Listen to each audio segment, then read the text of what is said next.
Hey guys, welcome to my channel, and in this video I'm gonna show you how you can block someone's messages on your Android device.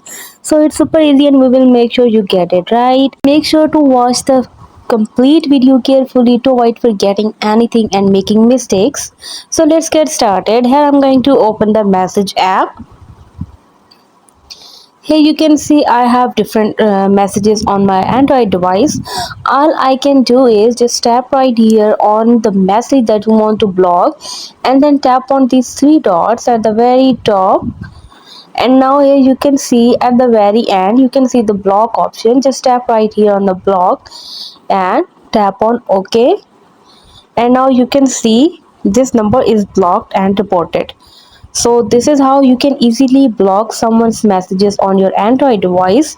Also you can block Jazz or Telenor or other network messages on your Android device.